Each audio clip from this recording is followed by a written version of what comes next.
Hi అందరికీ. ఈరోజు promo రాడే వచ్చేసింది.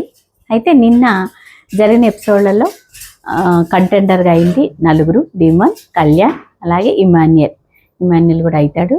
అయితే ఇవాళ శోభశెట్టి అలాగే సోయల్ వస్తారు. సోయల్ వచ్చిన తర్వాత అంతా ఫన్నీ చాలా యాక్టివ్గా ఉంటాడు, ఫన్నీగా నడుస్తుంది. అయితే ఇద్దరిని సెలెక్ట్ చేసుకుంటాడు, ఒకళ్ళు రీతుని, సంజనాని. ఇక్కడ ట్విస్ట్ ఏంటంటే శోభశెట్టి వచ్చి దివ్యాన్ని సెలెక్ట్ చేసుకుంటుంది. కావాలని నేను గెలిచినా ఏం ఉపయోగం లేదు కదా అని కావాలనే తను ఓడిపోయి దివ్యాన్ని కంటెండర్ చేస్తుంది. సేమ్ అదే పంతా నడిపించాడు సోయల్ కూడా ఏం చేశాడంటే సంజనాని, రీతుని సెలెక్ట్ చేసుకున్నాడు. వాళ్ళిద్దరి చేతిలో ఇతను ఓడిపోయాడంటే మనం ఎవరైనా నమ్ముతారా? నమ్మరు కదా. అట్లాగా రీతుని, సంజనాని సెలెక్ట్ చేసుకొని వీళ్ళ చేతిలో సోయల్ ఓడిపోయాడు. దీన్ని బట్టి మీకేమనిపిస్తోంది? ఇదంతా కావాలని చేస్తున్నారు.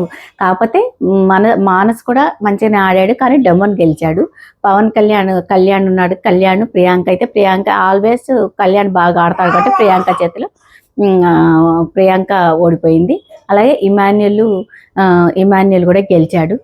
తర్వాత నెక్స్ట్ సుమన్ శెట్టిను హారిక ప్లేస్లో హారికనే గెలుస్తుంది. ఎందుకంటే సుమన్ శెట్టి అంతగా ఫిజికల్ టాస్క్లు ఆడడం రాదు కాబట్టి సుమన్ శెట్టి ఓడిపోయాడు.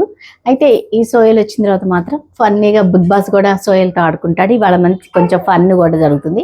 అయితే కెప్టెన్ కంటెస్టెంట్గా మొత్తం 6 ఉన్నారు. ఒకళ్ళు డిమన్, పవన్, కళ్యాణ్, అలాగే ఇమాన్యుయల్, రీతు, సంజన తర్వాత దివ్య ఉంటారు. ఎవరు ఎలిమినేట్ అవుతారు, వీళ్ళలో ఎవరు కెప్టెన్ అవుతారు, మీరు నాకు కామెంట్ చేయండి. వాళ్ళకి ఇంపార్టెంట్ దివ్య వెళ్ళిపోతుందని నేను అనుకుంటున్నాను. దివ్య కానీ సుమన్ శెట్టి కానీ వీళ్ళిద్దరిలో ఒకళ్ళు వెళ్ళిపోతారు. 90% దివ్యానే వెళ్ళిపోవచ్చు. మీ కామెంట్ చేయండి తప్పనిసరిగా. నాది వినుమామ ఛానల్, దాన్ని సబ్స్క్రైబ్ చేయండి, నాకు సపోర్ట్ చేసిన వాళ్ళు అవుతారు.